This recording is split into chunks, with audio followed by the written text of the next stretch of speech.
recording? Yes, hello and welcome back to a Formable Nations video. This is a series where we take a country and we do the Formable Nations decision for it and make an even better country.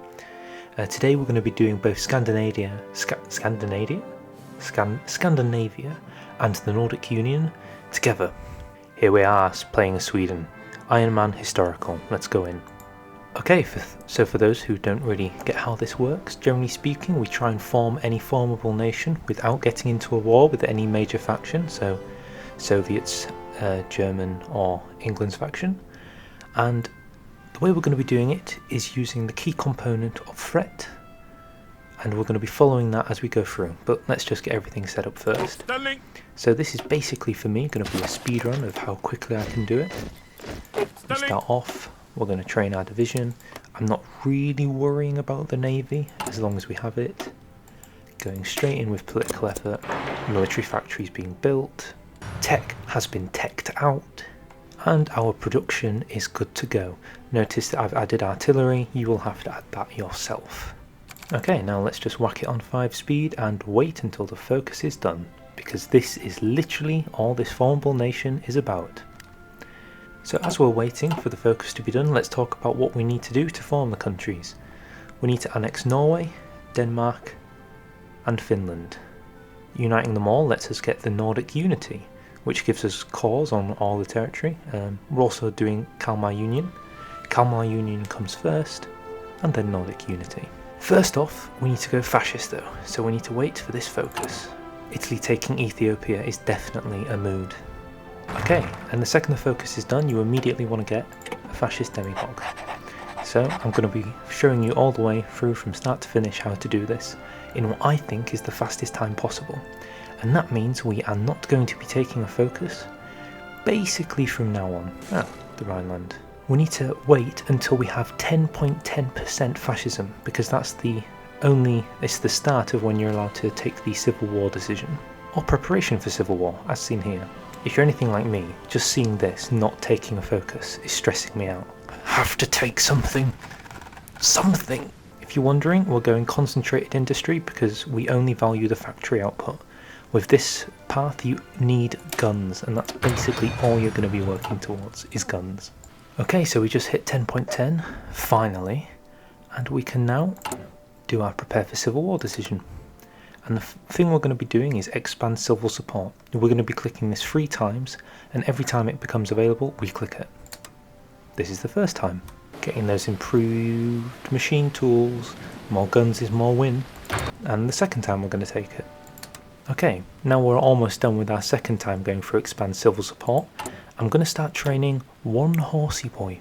You only need 1, and it's important that you don't set its location on the off chance it spawns. But it shouldn't do. Okay, this should be the 3rd and final time we're taking the expand civil support decision. And now, I don't need to bother watching this anymore. We go to here and we have to keep an eye on our fascist support. Once this reaches 19.94%, we need to stop and ban fascism. Now that might seem pretty counterintuitive when you're trying to turn the country fascism, or fascist, I suppose. The point is that we're not trying to get fascist support. We're trying to lower stability, which is what we need to cause a civil war. There we go, 19.94. Sounds like a radio station. Now we should be able to ban fascism. We're down to 51%. We let this tick over, and there we go. It seems to always line up with the day of the Olympic Games, so you know you're on track if the Olympic Games have happened on the day your civil war begins. Make sure to delete this unit before you start the civil war. We're having a civil war. Go into here, get your horse out, instantly deploy it.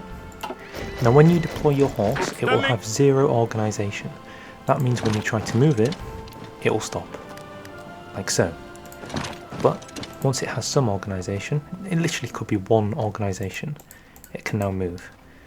Get this and then get that. Good old Malmo, and you should have a civil war 1. Now, we're trying to justify on Norway first, but we can't because you need it to tick over to the next day. So let's tick over to the next day. Oh, and let's pick up collectivist ethos now. The 17th, and now we can justify. So justification is the time we can start talking about threat, which is going to be the key component for what we're doing. Justifying here will cause 3% threat. Now there's two types of threat. There's world threat, which is this number here, 9%, and then there's the threat we've generated. You can see we have generated 3.4%. So there's two ways to avoid guarantees as far as I can tell. Well, in our response. The first one being we need to keep world tension below 25%. This can be done by doing our justifications quickly before, well, most of World War II has begun, specifically Anschluss in 1938. The other way, which people don't seem to realise, is that if your personal tension, the one we have generated, is below 10%, the AI will not guarantee anybody we justify against. That means if we juggle our justifications very slowly between these three countries, we should be able to get Norway, Denmark and Finland without a single guarantee. Now there is a quick caveat I'll say. If you join a faction like Germany's, you will share the tension between you. That means if Germany generates 10% tension for them, the AI will see that we are in a faction and try to stop us by guaranteeing Norway, just because we're in a faction with them. So, if you want this trick to work, generally speaking, don't join a faction with anybody. Oh, and if you're at 100% world tension, it's best not to be in a faction, because the AI is likely to join the allies anyway, and then call them into the war. It's a very difficult business. Building military factories, because all of our constructions got destroyed during the Civil War. Okay, now that that was done and we've begun our justification on Norway, we're going to build 23 horse units. We shouldn't need more than that. And then I'm going to build 5 normal units. Well, 3 for now, never mind. So in terms of our justification game, we have two choices. There are two kind of ways you can play this. The first one is we justify on Norway, annex them in the war, and then wait for our threat to go down. We rinse and repeat that with Denmark, and then we rinse and repeat that with Finland. However, there is another way in which we justify on Norway and also justify on Denmark at the same time. Now this is good because it allows you to form the first formable nation, Scandinavia, a lot faster. The issue is that you're risking the world tension, this number here, to go over 25%. And if that happens, they will guarantee one of these two countries, probably Denmark. So this could be a risk we might take. There's also the stacking penalty, which means this justification will take longer. I'm interested to see how that will influence our overall threat towards the end, but do you know what, we might do them together just because, well, we can. As I say, justifying them together is very risky, but it means we'll form our first nation faster. 71 political power means the second justification is go. The good thing is that every month our personal tension and world tension goes down by 0.5. Do you know, I've never nuked Denmark or Sweden. It's definitely on the to-do list. Anti-Comintern Pact? Sure, why not? So if anybody's looking at this army, they may think that all of these units are both green and under-equipped. But the key point is that during this battle that really doesn't matter. The only thing you need to worry about is attacking this city here. If you can get this and hopefully sneak around and get this, you should always win, because they will never spawn enough units to defend this huge border down here. They always concentrate their forces up here, so it's a bit like fighting Chile in South America. Just cut them off here, get the encirclement, and you should be good to go. Excess political power must go into limited conscription. You just need manpower to win this. Men and sticks and willpower. What more does a growing nation need? And Weetabix. Need your Weetabix. Militarism. What more does a growing nation... I'm going for superior firepower, because we are going to stick artillery in these divisions one day.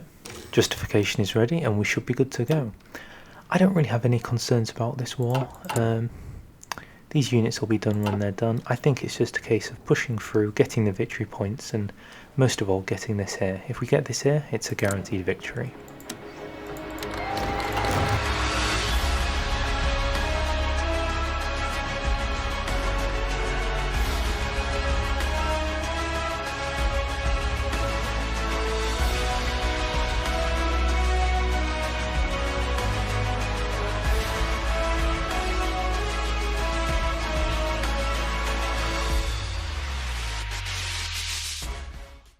sneaking in, sneaking in, sneaking in, sneaking in. It's not an encirclement. It was a tactical attack, but we won the war anyway. Take all states. And we're back to peace. 10.2% world tension, so we need to get this quickly done. And we have about 100 days. Right then, let's prepare some naval invasions. Okay, so how I win a war against good old Denmark here is you start off with one naval invasion here, you attack here, you attack here, and you attack here. That's the first step. You get the rest of the units, and you do a very strange naval invasion which goes from here, then back over to Copenhagen, which allows you to get all of this for some reason, and then boop, boop, boop, and boop. I think that's 1, 2, 3, 4, 5, 6. Jolly good. The rest of your army you just stick here, ready for the attack. We're finally green in equipment. I didn't think I'd live to see the day. Annexing Denmark is definitely a mood right now. We're using the rest of our excess military factories to produce some planes so we have some air superiority for the next wars. Marco Polo's just happened, and look, 19% world tension. We've stayed below 25. I'm sure they'll start calling people in, and it should get to 20. There it is. Occasionally it'll dip to 21. Is today one of those days? Not yet, I don't think. No. And you see it all worked out in the end. I'm going to go with the silent workhorse with the more political power we've got. Waiting on a war with Denmark. Waiting on a war. It takes forever. Jesus. Good lord. Okay, on the 7th of September, our justification is good to go. So if you quickly look at Denmark, you can see they've got between 5 and 8. I'm going to say they've got 7 because I can see them literally just here. We can go straight in for the declaration of war. And basically, we're going to use this massively overstacked army just to pin them down. We're going to get our navy out. We're going to click it on naval invasion support here. Now that's good to go. You don't want any volunteers, it'll just increase the world tension. Oh, and we appear to have just instantly taken most of Denmark. And I think he just spawned a unit. Look, it has 0 org. Aww. I'm sure we won't instantly kill it. Yes. They grow up so fast. Okay, we're going to stick all of these horses on the board with Copenhagen. And this is basically going to be a slow attrition down now. I'm also going to stick these units on this border too. Let's get 4 planes in the sky. Because that is the definition of air superiority. Basically, eventually you will win this because you're attacking them from 2 points. The main issue I of course have is stacking penalty.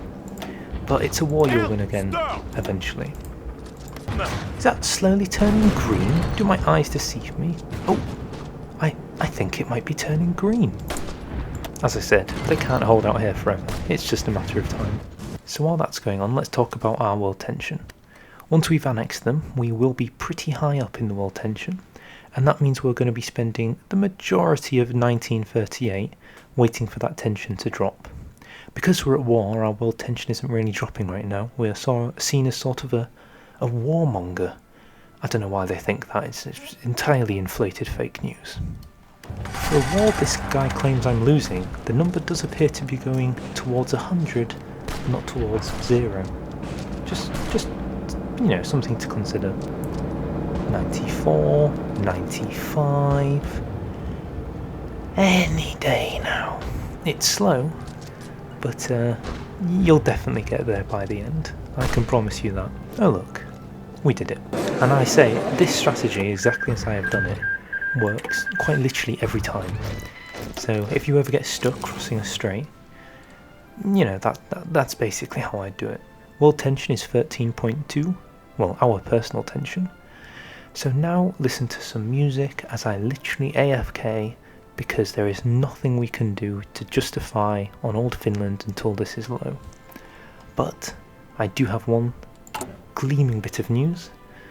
The Kalmar Union can be restored. It's so beautiful. A glorious day for all Scandinavians.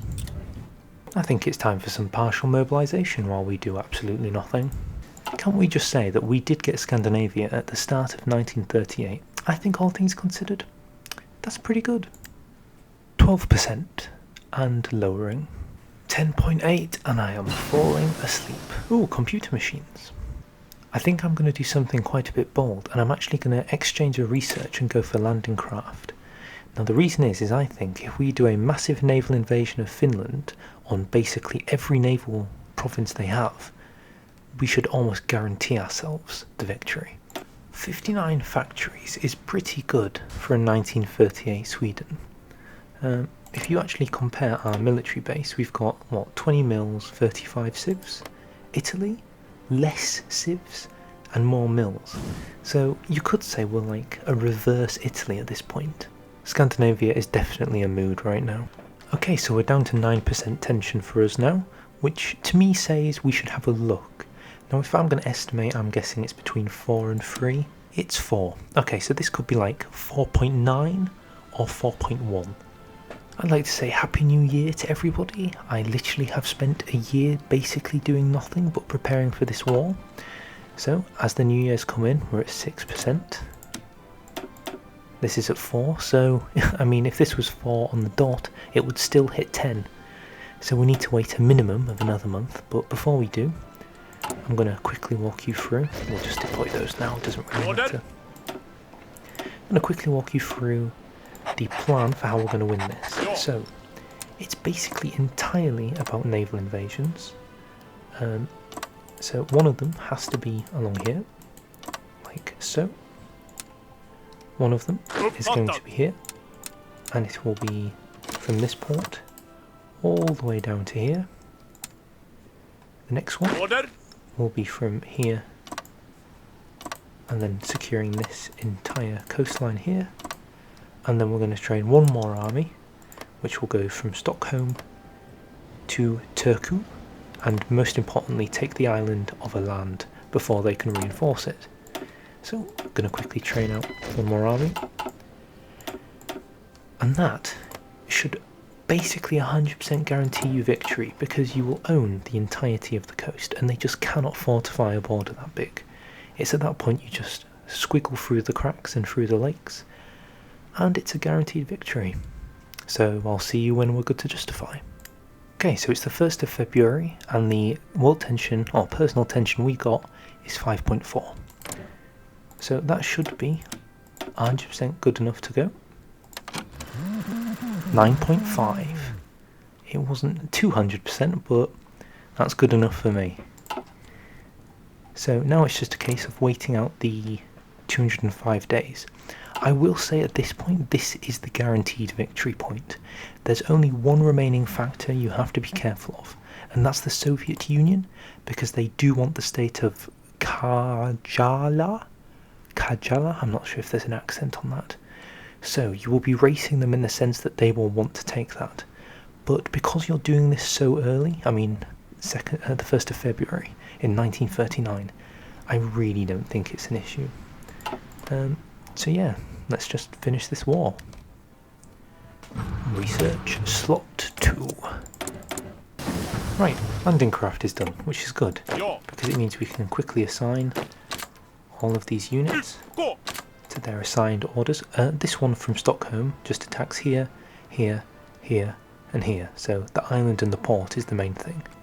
Quick thing to point out about Sweden is that most of the civs you get are coming from trade. I mean, 13 civs come from my trade right now, which is why I'm purely building up the infrastructure, so I have more to sell, especially when war kicks off. I mean, this is war profiteering at its finest. And it appears our justification is good to go.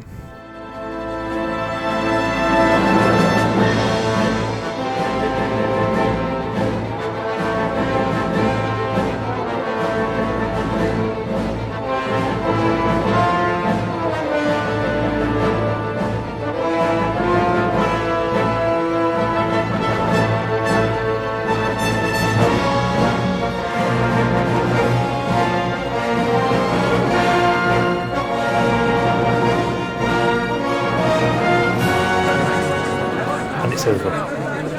Let's quickly pause the game. I believe that is 7th of September for a beautiful Scandinavian empire turning into the Nordic Empire. Okay, that's it, 7th of September. That's the speedrun goal, that's the limit. See if you can beat me. thank you very much for watching. If you enjoyed, feel free to like, feel free to subscribe so I can make better content when I'm not tired. So yes, thank you very much for watching.